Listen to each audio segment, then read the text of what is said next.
ब्रह्म सूत्र के आज हम करेंगे तीसरे अध्याय के चौथे पाद का 44 श्लोक सूत्र करेंगे।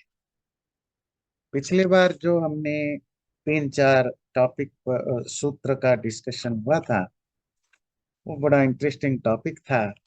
वो था कि जो लोग स्पिरिचुअल प्रैक्टिस में आगे जाते हैं, जब आप नेक्स्ट आश्रम में जाते हैं, संन्यास या वानप्रस्थ आश्रम में, तो अगर वहां कुछ आपसे गलती होती है तो क्या आप अपने लोअर आश्रम गृहस्थ आश्रम को वापस आ सकते हैं, या गृहस्थ आश्रम को स्किप करके या गृहस्थ आश्रम के बाद अगर आप संन्यास आश्रम में गए या ब्रह्मचर्य जीवन पर्यंत ब्रह्मचर्य पालन करने का संकल्प लिया और बीच में आपसे कोई करप्शन होता है, गलत होता है, तो वापस आ सकते हैं। तो उस पर बहुत डिटेल में डिस्कशन हुआ कि नहीं आना, कोई रूल ऐसा ना, इसका कोई शास्त्रों में रूल है ना, इस तरह की कोई एविडेंस है। तो वो नहीं है। और व्यास ने कंक्लूजन दिया, वो बड़ा पाप हो या छोटा पाप हो, उसकी प्रायश्चित हो या नहीं हो, ऐसे लोगों को, जो धार्मिक समुदाय है, जो कम्युनिटी है, जो स्पिरिचुअल स्पिरिचुअल लोगों की कम्युनिटी, उनसे उनको अलग रखना चाहिए। तो इस तरह की डिस्कशन हुआ था। आज दो तरह की टॉपिक हमारे पास है। पहली दो या तीन सूत्र में हम जानेंगे, हमने अभी तक जाना कि साक्षात्कार के लिए अर्थात ब्रह्म ज्ञान के लिए दो तरह की चीजों की जरूरत है। एक तो साधन चतुष्टय, विवेक, वैराग्य, शम, दम आदि आदि आदि, ये जरूरी है। दूसरा जो आश्रम धर्म है, जिसमें यज्ञ तप आदि है, उसमें जो यज्ञ वाली पाठ है या और भी कोई ऐसी चीजें हैं, वो तो यजमान खुद नहीं करता है। वो कौन करता है? पुरोहित करता है, ऋत्विक करता है। तो ऋत्विक का किया गए, ऋत्विक के द्वारा किए गए कर्म का फल क्या जो व्यक्ति साधना कर रहा है उसको मिलेगा? ये क्वेश्चन है। बात समझ में आई? स्पेशली जिन कर्मों को आप खुद करते हैं वो तो ठीक है, पर यज्ञ आदि में तो आप पुरोहित के द्वारा कराते हैं। तो पुरोहित के द्वारा किए गए कर्म का फल क्या यजमान, यजमान मतलब जो खुद करता है, उसको मिलेगा? तो इस पर दो तीन सूत्रों में डिस्कशन है, फिर नए क्वेश्चन पर चलेंगे। चलिए सूत्र देखते हैं। स्वामिनः फलश्रुते रीति अत्रेय। अत्रेय नामक आचार्य का मानना है कि स्वामी को, अर्थात जो यजमान है, जो जो यज्ञ का करता है, उसी को ही फल मिलना चाहिए, ऐसा श्रुति है, ऐसा लिखा गया है। स्वामी का अर्थ वहां है ओनर और डूअर।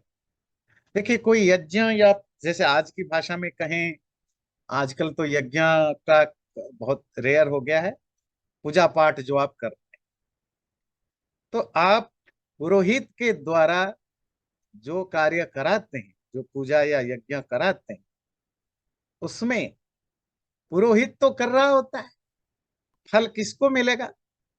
अत्रेय कहते हैं क्योंकि यज्ञ का स्वामी, ओनर या करने वाला जो यजमान है, यजमान तो क्लियर है ना, समझाने की जरूरत नहीं है। तो यजमान ही को ही फल मिलेगा। एक मैं एग्जाम्पल देता हूँ, छांदोग्य उपनिषद 2:3-2। वर्षति अस्मै वर्षयति य एतदेवं विद्वान वृष्टौ पंचविधम सामोपास्ते। जब बारिश होता है, वर्षेष्टि यज्ञ होता है ना, वर्षा करने के लिए यज्ञ, तो जब बारिश होता है, अस्मै वर्षयति, वो बारिश मानो उसके लिए होता है जो बारिश करवा रहा है। कौन करवा रहा है? वो यजमान जो वर्षेष्टि यज्ञ करा कर रहा है, उसके लिए बारिश हो रहा है। हाँ, एतदेवं विद्वान, जो ऐसा जान के, वृष्टो पंचविधम सामोपास्ते, बारिश में 5 तरह की साम की उपासना करता है।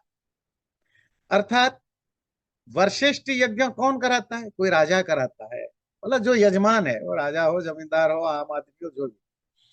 तो मतलब है कि जो यज्ञ करा रहा है उसी के लिए बारिश हो रहा है। तो ये छांदोग्य उपनिषद की स्टेटमेंट की मेटाफोरिकल स्टेटमेंट का अर्थ है कि यज्ञ का जो फल होता है वो फल उसके कारण से होता है जो यजमान होता है। ऐसा कौन कहता है? अत्रेय नामक एक आचार्य कहते। एक दूसरे आचार्य हैं, उनकी भी स्टेटमेंट देखते हैं। अर्त्वीज्यम इति औडुलोमी तस्मै ही परिक्रियते। औडुलोमी नाम है उनका, औडुलोमी। तो औडुलोमी नामक के एक दूसरे आचार्य हैं, वो कहते हैं आर्त्विजम, ये जो यज्ञादि कर्म, यज्ञ आदि जो कर्म है, ये ऋत्विक से रिलेटेड काम है। तस्मै ही परिक्रियते, और वो उसके लिए पेड़ होता है। ये परिक्रियते, खरीदा गया होता है। खरीदा गया मतलब जिसको आप पैसा दे के काम कराते हैं, उसको परिकृत कहा जाता है। जैसे आपके घर में कोई मैकेनिक आता है फिक्स करने के लिए, आप इसको पैसा देते हैं, उसकी जो भी शुल्क है, फी है, आप देते हैं, उसके बदले वो एसी ठीक करता है, और वो एसी आपका ही होता है। जो आप घर बनाते हैं, घर कोई भी बनाता है, उसमें आर्किटेक्ट भी होता है, इंजीनियर भी होता है, कॉन्ट्रैक्टर भी होता है, वर्कर्स भी होते हैं, और डिजाइनर भी होते हैं। ये सब लोग घर बनाते हैं आप, पर ये सब परिकृत हैं। परिकृत सब पेड़ हैं, इनको शुल्क मिलता है। तो जो व्यक्ति शुल्क देता है वही भोक्ता होता है। ध्यान दीजिए, यज्ञ जो है वो आर्त्विक कर्म है। आर्त्विक मतलब ऋत्विक से रिलेटेड को आर्त्विक, ये एक संस्कृत व्याकरण में तद्धित प्रत्यय है। ऋत्विक किसको कहते हैं? जो यज्ञ के पुरोहित होते हैं उनको ऋत्विक कहा जाता है। आपको पता है 4 तरह के पुरोहित होते हैं यज्ञ के, होना चाहिए जो बड़े यज्ञ होते हैं, है ना। होता ऋग्वेद के विद्वान, अध्वर्यु यजुर्वेद के विद्वान, उद्गाता सामवेद के विद्वान, और अथर्ववेद के विद्वान को कहते हैं ब्रह्मा। तो इनको ऋत्विक कहा जाता है। यज्ञ ऋत्विक कर्म है। अर्थात यज्ञ किसको करना चाहिए? पुरोहितों को, ऋत्विकों को करना चाहिए। जैसे डॉक्टर, वो इलाज का करना किसका काम है? डॉक्टर का काम है। दुनिया भर की जो बड़ी बड़ी जो भी चीजें बनानी हो, किसकी काम है? इंजीनियर का काम है। रूल करना किसका काम है? पॉलिटिशियन का काम है। यज्ञ करना किसका काम है? ऋत्विक का काम। आर्त्विज। तो ऋत्विक को ही यज्ञ करना है। यजमान वहां रहता है, और यजमान के बिहाफ ऋत्विक मंत्र बोलता है, आहुति देने में हेल्प करता है, बाकी चीजें अरेंज करता है। पर फल किसको मिलेगा? स्वामी को मिलेगा। क्यों? परिक्रियते। क्योंकि जो पुरोहित है या जो ऋत्विक है, वो परिकृत होता है, पेड़ होता है। क्योंकि उसके बदले आप इसको पैसा देते हैं, दक्षिणा देते हैं, जिसको आम भाषा, हम जब पंडित जी को फी बोलते हैं तो हम फी नहीं बोलते हैं, दक्षिणा बोलते हैं। वो दक्षिणा एक ही बात है। आप मैकेनिक को जो देते हो, आप किसी भी सर्विस के लिए, किसी भी सर्विस के लिए आप डॉक्टर को देते हो, इंजीनियर को देते हो, आर्किटेक्ट के देते हो, किसी भी सर्विस के लिए जो फी है वो सब दक्षिणा ही है। पर वो ग्रेजुअली हमारे यहाँ सिर्फ पुरोहितों के सेंस में दक्षिणा शब्द रूढ़ हो गया। पर दक्षिणा तो किसी के लिए भी तो हो सकता है। अच्छा, बाय द वे थोड़े टॉपिक से अलग है पर इंटरेस्टिंग है। दक्षिणा शब्द का लिटरेरी मीनिंग फी से नहीं है, फी से लेन देन नहीं है। आपने दक्ष शब्द सुना होगा, एक्सपर्ट, दक्षता, स्किल, स्किल, एक्सपर्टीज। दक्षिणा, ये सब सेम रूट से आते हैं, दक्षते। तो दक्षिणा उसको कहते हैं जो स्किल से या एक्सपर्टीज से रिलेटेड हो, है ना। तो दक्षिणा से दक्षता बढ़ती है, ध्यान रखिएगा। तभी आज के जमाने में उन्हीं की, उस व्यक्ति को आप ज्यादा पैसा देते हैं जो जितना स्किल्ड हो, जो जितना एक्सपर्ट हो। तो दक्षिणा से एक्सपर्टीज बढ़ती है। नहीं तो आदमी क्यों मेहनत करे? किसी चीज में एक्सपर्ट होने की क्या जरूरत है अगर उसको वही पैसा मिले जो एक अनस्किल्ड पर्सन को मिले? तो आदमी स्किल्ड क्यों होगा? और स्किल्ड होकर के और ज्यादा बेटर स्किल्ड क्यों होगा उसको, अगर कोई कोई उसके उस तरह की कंपेंसेशन ना मिले? इसलिए दक्षतेर दक्षिणा, ये बड़ी इंटरेस्टिंग शब्द है। तो दक्षिणा दक्षता से रिलेटेड होती है। खैर वो तो एक अलग चीज है, मैंने बताया। यह शब्द तो परिकृत है, खरीदा हुआ या पेड। ऋत्विक को क्योंकि पे किया जाता है, इसीलिए वो यजमान के बिहाफ काम करता है, और उसके बदले वो क्योंकि पैसा ले लेता है, तो यज्ञ की जो भी पुण्य या जो भी उसका जो रिजल्ट है, वो रिजल्ट उसको नहीं मिलेगा। क्योंकि एक काम के लिए दो दो दो तरह की शुल्क नहीं मिल सकता। फाइनेंशियल शुल्क उसको मिल गया, इसीलिए उसका जो फल है उसी को मिलेगा जो अरेंज करता है, जो वो यजमान है। ऐसा औडुलुमी आचार्य का मानना है। इसीलिए आप देखेंगे जब भी यज्ञ आदि क्रिया होती है, तो उसमें सबसे पहले क्या होता है पता है? जो यजमान है, गृहस्थ, वो जो पुरोहित है उसका वरण करता है।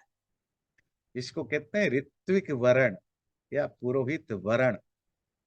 वो हाथ में पानी, सुपारी या चावल या कुछ भी लेके संकल्प करता है और पूछता है कि अहम भवंतम, I want to choose you to perform this this this act, भवंतम वृणे। तो जो पुरोहित या आचार्य या जो जो ऋत्विक होता है, वो कहता है अहम वृतोस्मि, yes you are chosen, I am chosen by you. फिर वो उसके हाथ से वो जो चावल, सुपारी या पानी जो है अपने हाथ में ले लेता है। तो अब क्या हुआ? ट्रांसफर हुआ। जिसको आप कहते हैं ना, वो आजकल जो आपकी जमीन जायदाद प्रॉपर्टी वगैरह किसी को आप पावर ऑफ अटर्नी, तो मतलब आप और अपने बिहाफ और किसी को पावर दे देते हैं, वो आपके बिहाफ प्रॉपर्टी को मैनेज करेगा, बेचेगा, जो भी करेगा। तो वो जो वरण होता है, उस वरण से आपने उस पृष्ठ को ये राइट दिया कि आपके बिहाफ वो करेगा, और आप वहां बैठेंगे, आपको जैसा जैसा वो इंस्ट्रक्शन देगा आप उसके हिसाब से करेंगे। पर मंत्र पाठ करना, जो भी उसकी रिचुअल्स है, वो तो पृष्ठ को पता है, आपको पता नहीं पता। तो बिल्कुल वैसे जैसे कोर्ट में कौन लड़ता है? अटर्नी लड़ता है। पर जीतता हारता कौन है? आप हारते जीतते हैं। पर पर अटर्नी को क्यों नहीं हार जीत माना जाएगा? वो उसके लिए वो परिकृत है, परिक्रियते, वो पेड़ है।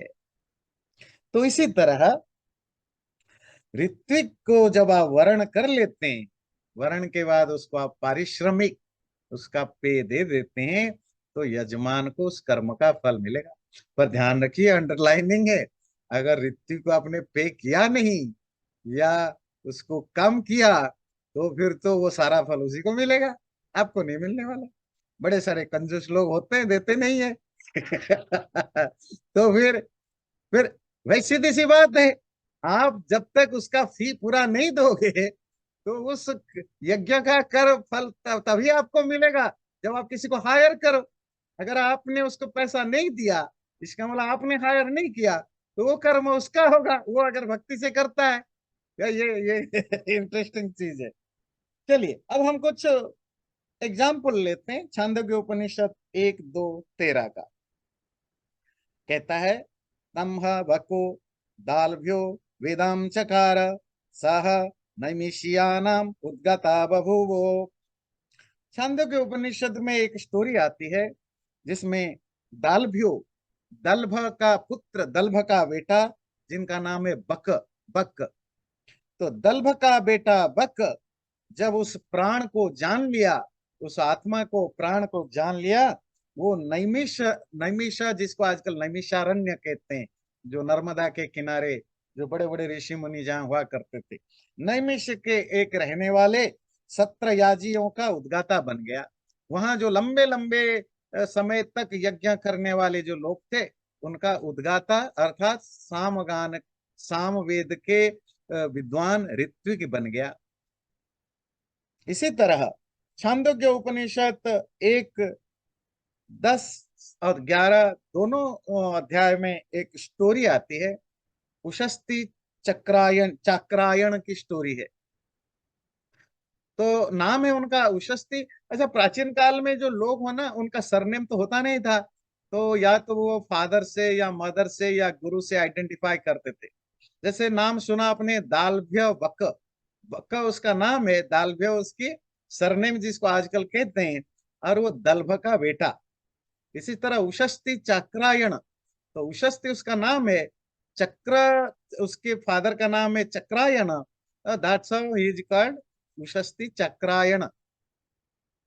तो उशस्ती चक्रायण के बारे में स्टोरी आती है कि वो बहुत बड़े ज्ञानी विद्वान थे, पर उनको रोजगार नहीं था।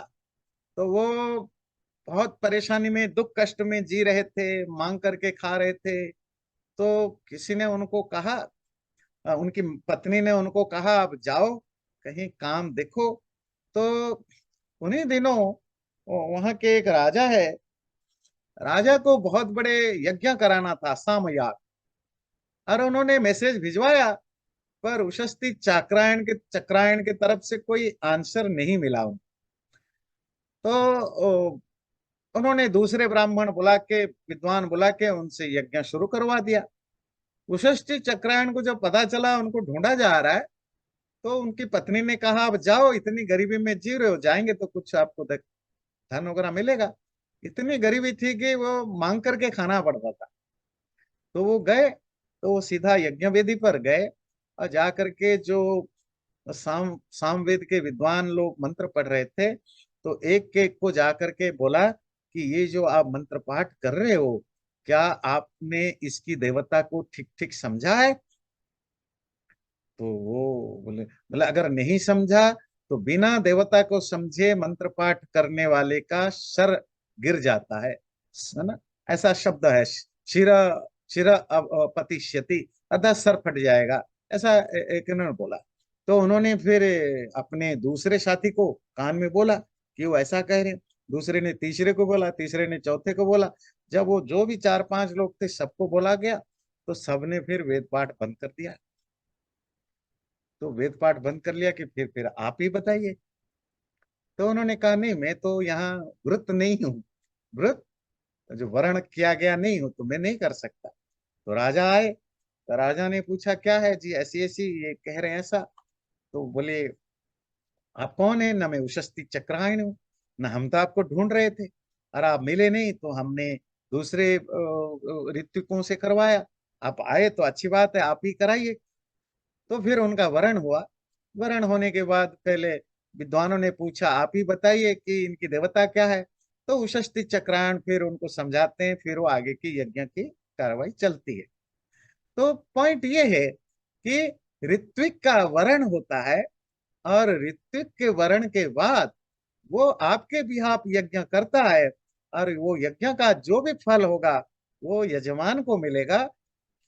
यजमान को तभी मिलेगा अगर ऋत्विक पेड़ होता है, ध्यान दीजिए। अगर ऋत्विक की उसकी दक्षिणा मिलती है, तब जाकर के यजमान को उसका फल मिलता है। जैसे योद्धा जब समर में, युद्ध में, लड़ाई में लड़ता है कोई सैनिक, तो वो हारना या जीतना जो है वो राजा को जाता है, क्योंकि जो सैनिक लड़ता है वो पेड़ है, अगेन इज पेड़। इवन जो राजकुमार है वो पेड़ नहीं होता, वो भी, पर वो अगर हारे जीते उसको भी उसका हिस्सा मिलता है। इवन राजा नहीं भी है, राजकुमार भी है, पर जो पेड़ होते हैं वो आपके बिहाफ काम करते हैं। इसीलिए जो ऋत्विक हैं, क्योंकि वो पेड़ होते हैं, इसीलिए यज्ञ का जो फल है वो स्वामी को ही मिलेगा, ऐसा ऑडोनोमी मानते हैं। दो आचार्यों का स्टेटमेंट दिया।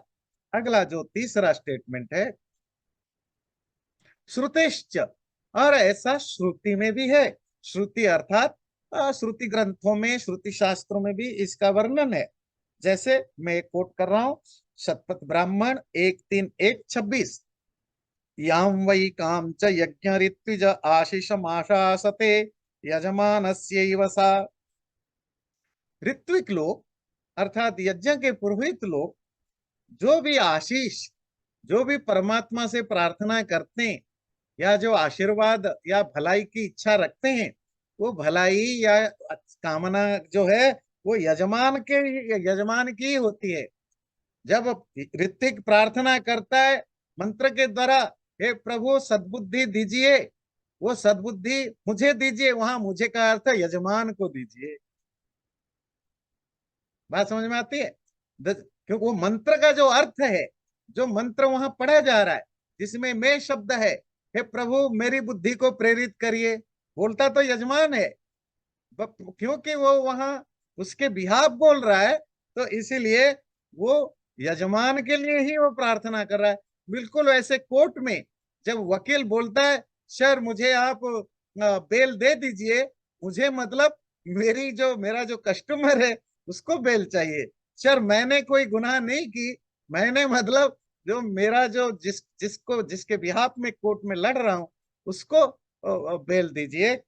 इसी तरह छंदोग्य उपनिषद 1, 7, 8, 9, तस्मादुहैवं विदुद्गाता ब्रूयात् कमते कामम आगयानी। इसी तरह उद्गाता एक यज्ञ में यजमान से पूछता है, बताइए मैं आपकी कौन सी कामना की गान करूं, मतलब आप क्या चाहते हैं जिसको मैं बोलूं।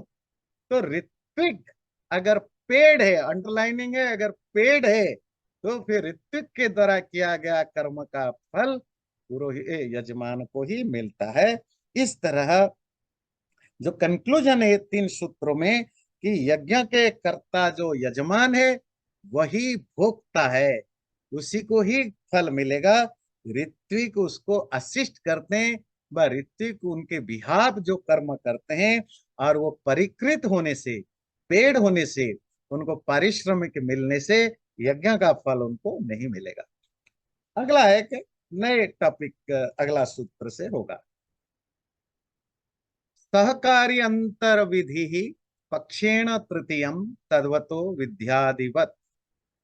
सहकारी हेल्पिंग ऑक्सिलरी, अंतर विधि एक दूसरा विधि अनुष्ठान का इंजंक्शन, पक्षेण एज एन ऑल्टरनेटिव विकल्प के रूप में, तृतीय थर्ड विकल्प के रूप में, तद्वत उस उपासना करने वाले को, विद्यादिवत दूसरे इंजेक्शन आदि की तरह। चलिए सूत्र तो आपको कुछ समझ में आएगा नहीं, तो आपको इसकी बैकग्राउंड समझनी पड़ेगी। ब्रह्म ज्ञान के लिए जो उपासक है उसको 2 चीजें अभी तक आपने जाना। पहला जो मुख्य है वो है साधन चतुष्टय, विवेक, वैराग्य, शम, दम आदि जो 6 संपत्ति, मुमुक्षुता, ये मुख्य है। फिर सहकारी रूप में आपने जाना जो आश्रम धर्म है, यज्ञ, स्वाध्याय, जप, तप, ये सब चीजें ये जरूरी है। एक तीसरा चीज की भी जरूरत, ये क्या शब्द देखिए, इस सूत्र को आप टुकड़े टुकड़े में समझेंगे। यहां देखिए तृतीयम, तीसरा सहकारी, तीसरा सहकारी भी वहां जरूरत है, जिसका इंजेक्शन शास्त्रों में विधान है, पर वो पक्षेण, वो लास्ट में वो विकल्प भी हो जाएगा। किसके लिए? तद्वत, जो उस ज्ञान को धारण करने वाला है, ब्रह्म ज्ञान को, अर्थात जो उपासक साधना कर रहा है उसके लिए विधि आदिवत, बाकी विधि इंजंक्शन के तरह। ये एक स्पेसिफिक कॉन्टेक्स्ट में ये सूत्र आया है। वो कॉन्टेक्स्ट है बृहदारण्यक उपनिषद में 3.5.1 का एक पैसेज है। उस पैसेज को एक एग्जामिन कर रहे हैं, वहां एक कंफ्यूजन है, उस कंफ्यूजन को दूर करने के लिए सूत्र आया, वो मैं पढ़ रहा हूं। अगेन मैं रिपीट कर रहा हूं, बृहदारण्यक उपनिषद 3.5.1, 3.5.1। और वो जो वाक्य है, तस्मात् ब्राह्मणः पांडित्यम निर्विद्य बाल्येन तिष्ठासेत्, बाल्यम च पांडित्यम च निर्विद्याथ मुनिः, अमौनम च मौनम च निर्विद्याथ ब्राह्मणः। बहुत इंटरेस्टिंग टॉपिक है। ये बृहदारण्यक उपनिषद का मंत्र कहता है। इस इसलिए ब्रह्म को जानने वाला ब्राह्मण व्यक्ति सबसे पहले पांडित्य को साधे। पांडित्य स्कॉलरशिप, शास्त्रों को पढ़ के लिख के समझ के घोट के अच्छी तरह विद्वान बन जाए। और विद्वान बनने के बाद, पंडित बनने के बाद क्या करे? बाल्येन तिष्ठा से बच्चा बन जाए। अभी बच्चा क्या है अभी समझेंगे। फिर जब बच्चा और पंडित दोनों बन जाए, फिर वो मुनि बन जाए। और ये जो अमौन, नॉन मुनि और मुनि, इन दोनों को साध लेने के बाद वो ब्राह्मण बनेगा। देखिए, जो ब्रह्म को जानना चाहता है उसकी 3 स्टेप है। पहले है आप शास्त्र पढ़ेंगे, गुरु से ही पढ़ेंगे। सबसे पहले तो अध्ययन होता है, आप गुरु से सीखेंगे, पर जब ज्ञान हो जाए फिर स्वाध्याय करेंगे। उससे क्या होगा? पांडित्य आएगा। पंडित्य समझते हैं? स्कॉलरशिप, पंडित मतलब स्कॉलर। आपका ज्ञान बढ़ेगा। अब आपके ज्ञान हो गया, अब आप प्रैक्टिस करेंगे, उपासना करेंगे। उपासना करते समय आपके एटीट्यूड, नेचर कैसा हो? बोले बाल्येन, बच्चा। बच्चा समझते हैं? Without attachment, no passion, innocent, है ना? बच्चे को आप खिलौने दीजिए तो खेलेगा, पिटेगा, फेंक देगा, दूसरा खिलौना चाहिए।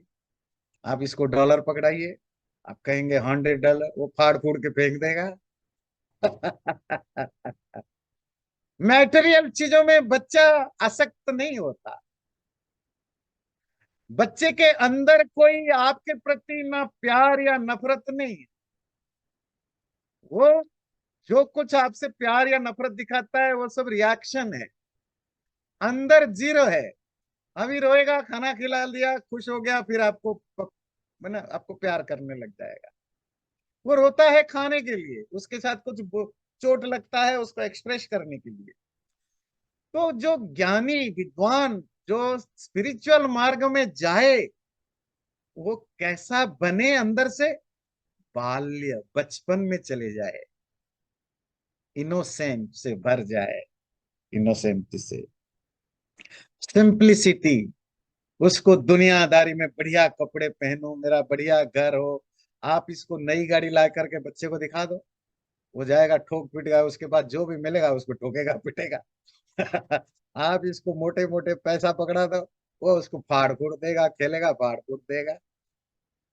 है ना? नहीं, ये है, आपको किसी से आसक्ति नहीं। खेले लगा, खेलने के बाद मन भर गया तो फेंक देगा ये है सिंप्लिसिटी, ये है इनोसेंसी, ये है बचपन।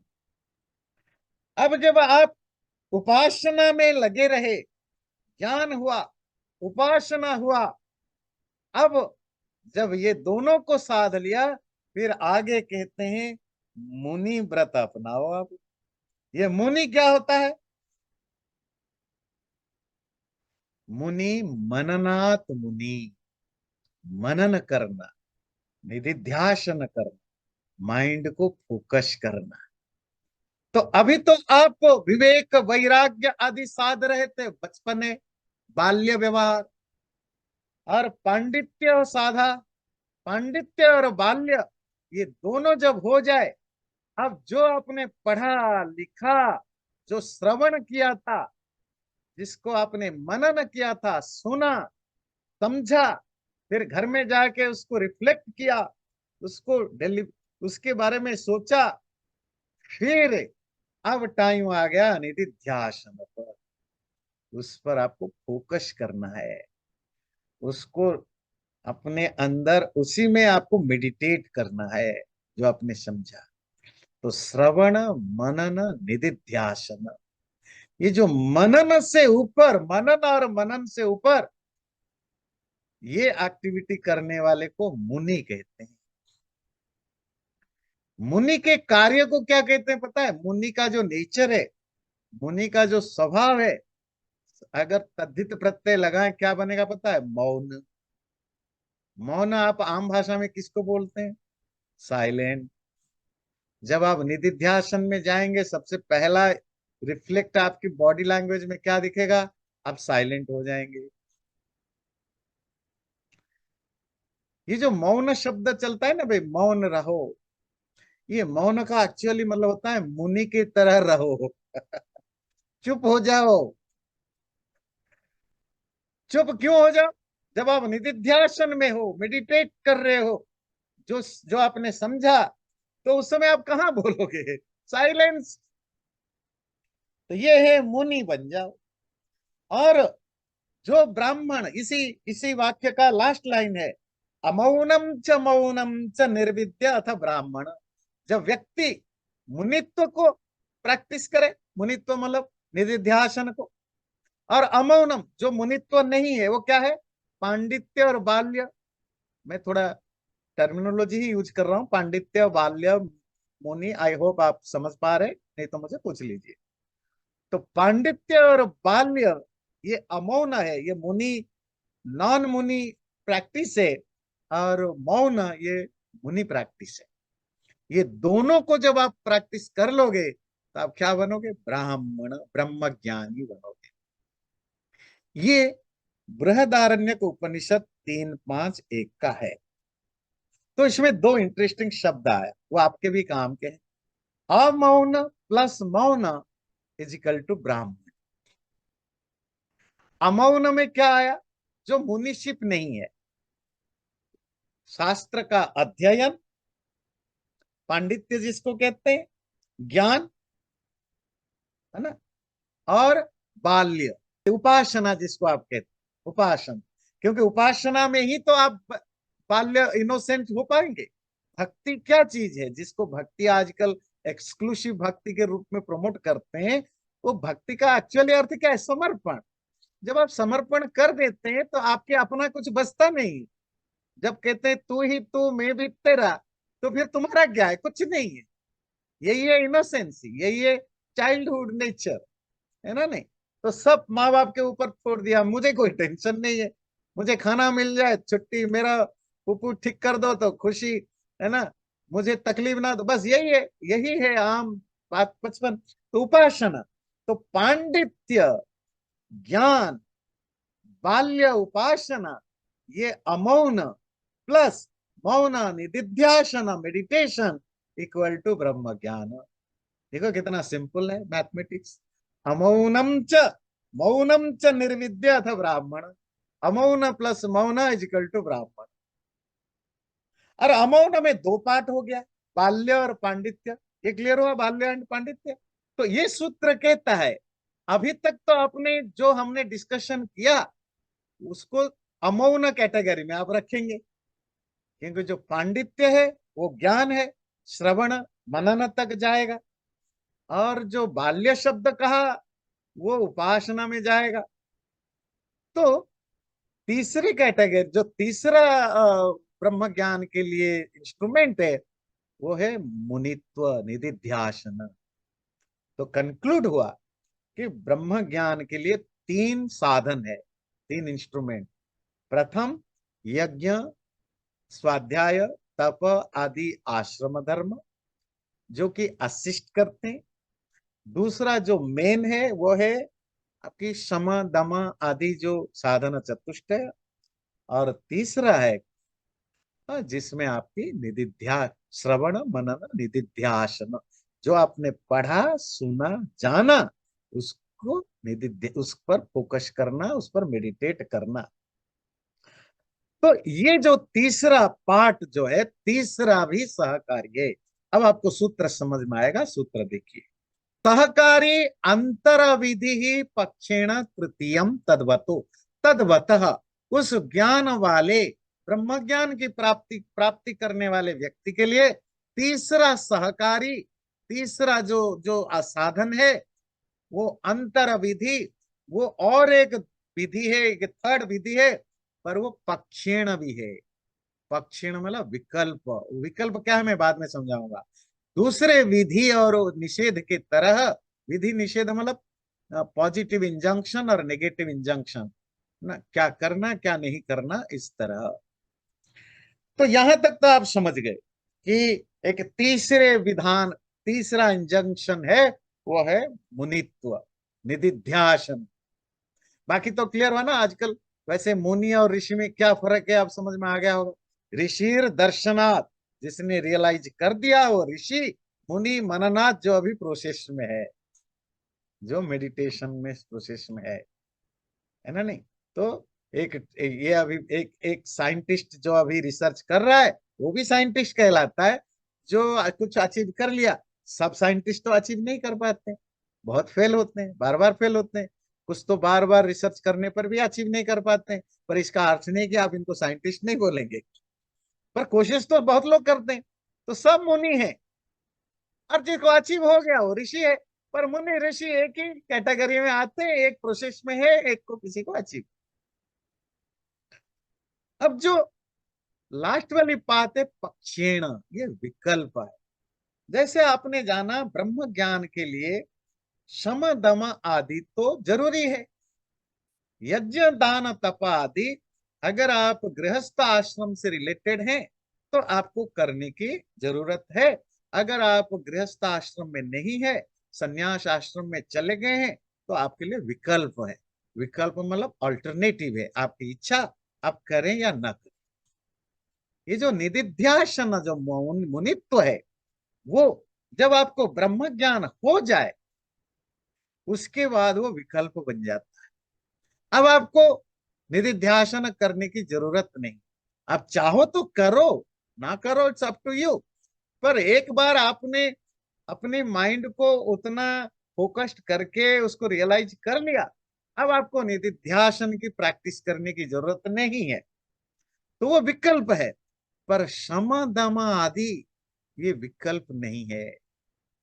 इवन ब्रह्म ज्ञान के बाद भी ये जो इंद्रिय मन आदि को नियंत्रित रखना, है ना, बाहरी दुनिया से अपने आप को अलग रखना, विवेक और वैराग्य भाव बना रहना, इस ये आप कॉन्स्टेंटली कर, ये तो आपका बना रहेगा।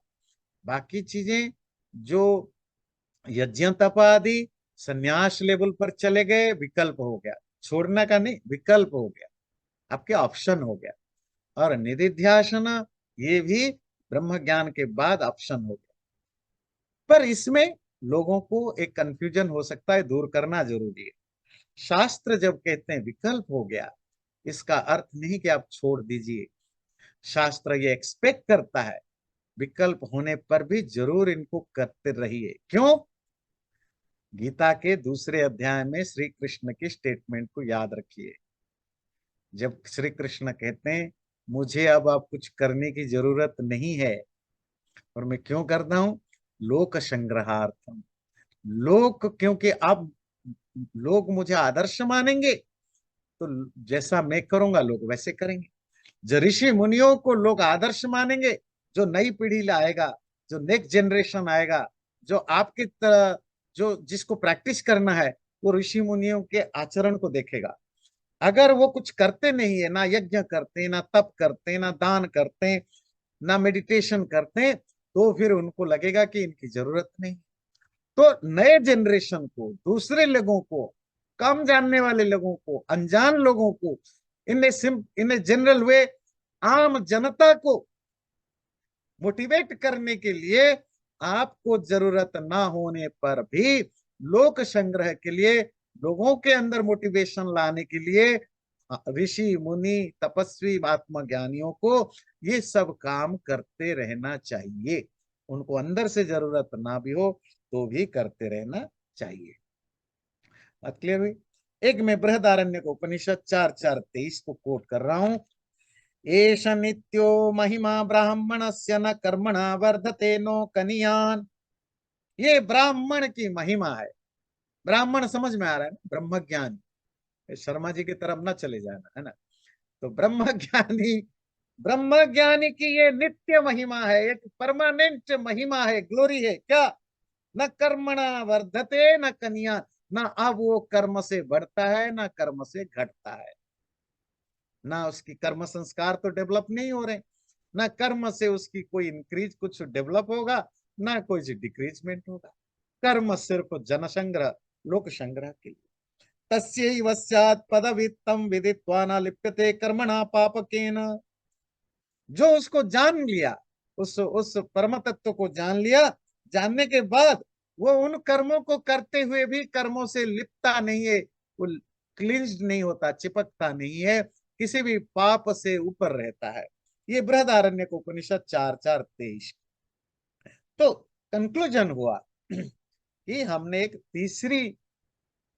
तीसरी एंटिटी की एंट्री हुई इस सूत्र में, वो है मुनित्व, निधिध्यासन, मौन रहना। और जो आपने ज्ञान अर्जन किया और जो चित्त शुद्धि वगैरह किया शम दम आदि के द्वारा, यज्ञ तप आदि के द्वारा, और जो शास्त्र पढ़ के जो ज्ञान आपको मिला, उसको फोकस करके वही आपको आत्मज्ञान तक ले जाएगा। चैनल को सब्सक्राइब जरूर करें और वीडियो अच्छा लगे लाइक भी जरूर करें।